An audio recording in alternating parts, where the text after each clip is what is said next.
من الشیطان الرجیم بسم اللہ الرحمن الرحیم لا تحرک به لسانک لتعجل به ان علینا جمعه وقرآنه فإذا قرأناه فاتبع قرآنه ثم ان علینا بیانه صدق اللہ مولانا العظیم اللهم صل على سیدنا محمد وعلى آل سیدنا محمد وبارک وسلم.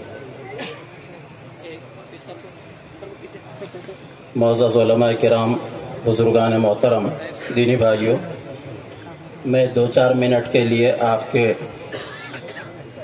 اور میرے محفل حضرت والا دامت برکاتہم العالیہ کے درمیان حائل ہوا ہوں. آج کی یہ مجلس جو تکمیل حفظ قرآن اور علم دین کے عنوان پر منعقد ہوئی ہے، اس کے بارے میں ابھی مفتی صاحب فرما رہے تھے مجھ سے تھوڑکیات محتواچے صدر المدرسین صاحب ہمارے کہ مختصر میں آپ مفید بولیے. میں تو بولنا ہی نہیں چاہ رہا تھا. میں اپنے رفقا کے ساتھ، اساتذہ کے ساتھ حضرت والا سے استفادہ کے لیے حاضر ہوا ہوں. کل ہمارے اساتذہ وہاں پر موجود تھے. بہت بڑا مجمع مرد و خواتین کا. تشنگی بڑھ گئی ہے اور یہ پیاس ایسی ہے کہ بجھانے سے بجھتی نہیں.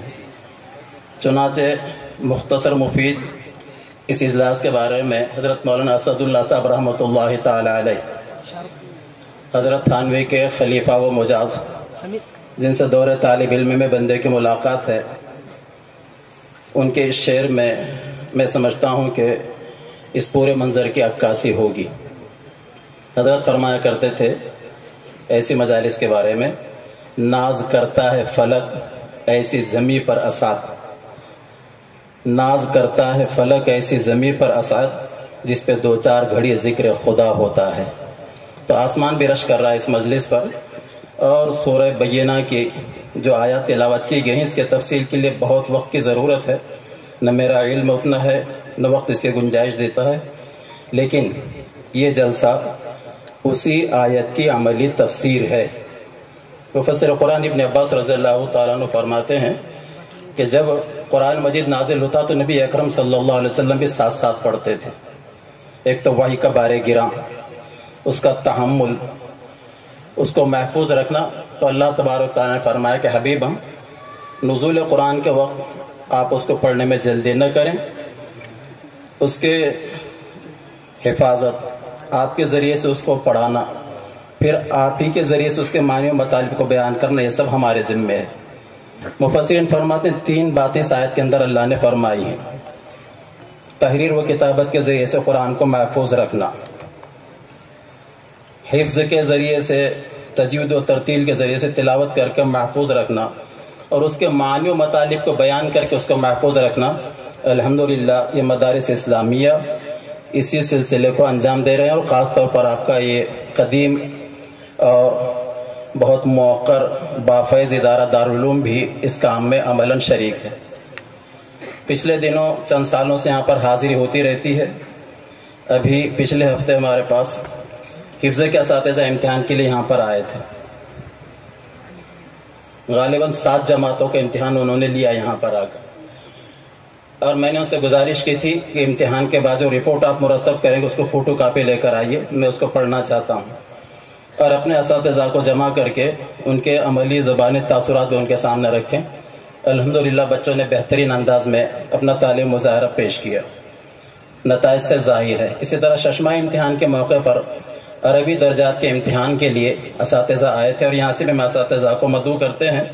تو غرض یہ کہ جو چیز سیکھنے کی ہے ہم نے یہاں سے سیکھی، جو مشورہ دینا ہے حسن نیت کے ساتھ مشورہ دیا، اور اس کے باوجود بھی الانسان مرکب بالخطأ والنسیان، چھوٹی موٹی کمی کوتاہی ہر ایک میں ہوتی ہیں.